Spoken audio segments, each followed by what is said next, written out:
राहू द्या तर, कळू द्या ना आम्हाला. तसं कोण येतोय, काय येतोय, कसला येतोय, एकदा आम्ही सगळे बघितले. कोण कसे आहेत, काय आहेत, आधीच माहित झाली. हा थोडी खंदूशी आहे सासू, थोडी तिला पहिल्यापासून खड्या करायची सवय आहे, काड्या टोचीती इकडून तिकडे, तिला ठेप्याला आणतो आम्ही. हे सगळे मराठी त्याला ठेप्याला आणतात बरोबर. संदीप क्षीरसागर निवडून आले आणि त्या शेवटला जिंकल्यावर ते म्हणले मला जरांगे पाटलांचा आशीर्वाद होता. त्याच्यावर काय बोलू? नाही, मी काय सांगितलं, मी मैदानात ज्याचा त्याचा मोठेपणा असतो, परंतु मी मैदानात नव्हतो, माझा समाज मैदानात नव्हता. त्यामुळे कोणी निवडून आला म्हणून तिथं छाती पडायची आणि कोणी पळला आणि तिथं मागं घ्यायचं असा धंदा मी करत नाही. ओपन असतं आपलं कार्यक्रम, कारण सगळं खुल्लम खुल्ला. उगं ते अंधारात येगलं, पोटात येगलं, वाटात येगलं. मी सभा घेतली की तो पडलाच पाहिजे, आपला असा दणका असतो. मला लहानपणापासून मला पैसे आले नाही, आपला दणका वेगळा. आपण मुख मुड्या टाकीत नाही. मी गटकाळायला लागलो, मी समाज बिगट करीत नसतो.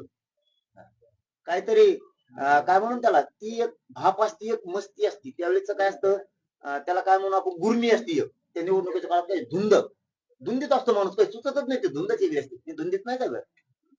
ते तात्पुरती धुंद दिसती. आता लोक दिसले की माणूस धुंदी जातो, समाजाला विचारित नाही, मित्राला विचारित नाही, जवळच्याला विचारित नाही, लांबच्याला विचारत नाही. धुंद बेकार असते. मी धुंदीत कधीच जगत नाही. धुंदीत माझ्या समाजाचा वाटवा झाला.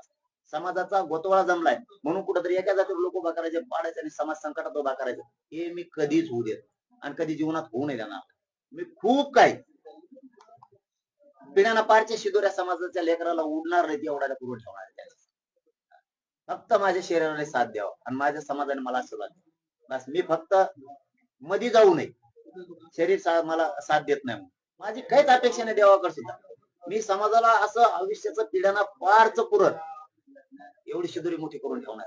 त्यांना असं वाटेल की ह्या माणसानं आपल्याला खूप काही करून ठेवलं. माझ्या गोर गरीब काम करणाऱ्या शेतकऱ्यांना, कष्टकऱ्यांना, कंपन्यांना नोकरी असणाऱ्यांना, पोलीस मध्ये असणाऱ्यांना, महसूल मध्ये असणारे डॉक्टर, वकील, हे माझे गोरगरीब शेतकरी मराठी, यांना असं वाटलं पाहिजे की या लेकरानं खूप काही करून ठेवलं आपल्यासाठी. फक्त माझ्या शरीराने मला साथ दिली पाहिजे. माझ्या देवाकडे एवढीच विनंती, कारण मी फक्त अर्धवट जाऊ. शेवटचा प्रश्न, देवेंद्र फडणवीस मुख्यमंत्री होतात, ह्या हालचाली खूपच सध्या सुरू आहेत, ते दिले, परंतु या दरम्यान जरांगे पाटलांची मुख्य भूमिका आणि मराठा समाजाची मुख्य भूमिका नेमकी काय असणार आहे, हे सरकार स्थापन झालं. आता निवडणूक झाली गेली, विषय संपला. ते मराठ्यांनी पटापट डोक्यातून काढून टाकायचं. कोण पडला काय निवडून आला काय, सुतक पाड्यासारखं वागायचं नाही. आपल्याला काय सुतक आहे, कोणी पडला काय निवडून. आता त्यांचा विषय संपला, तुम्ही त्यांना मोठं केलं. कोणी आमदार झाला, कोणी मंत्री होईल, कोणी काय व्हायचं होईल, ज्याला त्याला मिळालं. आता तुमचं काय, तुमच्या लेकराचं काय, तुमच्या जातीच्या अस्तित्वाचं काय, तुमच्या लेकराच्या भविष्याचं काय. आता आरक्षणाचं बघायचं. सगळ्या मराठ्यांना पत्रकारांच्या माध्यमातून जाहीरपणे सांगतो, तुम्हाला हात जोडतो, आता तुमच्या लेकराचं बघा.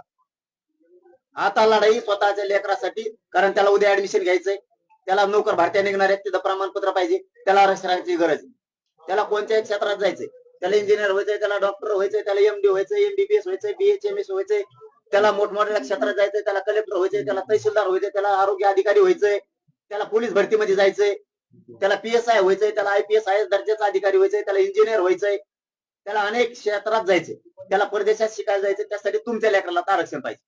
यांना दिलं आता तुम्ही. आता डोक्यातून खूळ काढा, पागलपणा करू नका. कोणता नेता फेता मंत्री काय झाला, आमदार काय झाला, गुलालात नाचू नका. तो नाचून देईल, येणार नाही मदतीला. तुमचं लेकरू तुमच्या मदतीला येईल. त्याच्यामुळे आता लेकराला आरक्षण लागणार आहे, उद्या भरत्या निघणार आहे. त्या आरक्षणासाठी तुटून पडा. पक्षातल्या ज्याला ज्याला मतदान केलंय त्याला त्याला सांगा, आमचा मुद्द्याला भांडती दवर मागणीला तुला मतदान केलंय.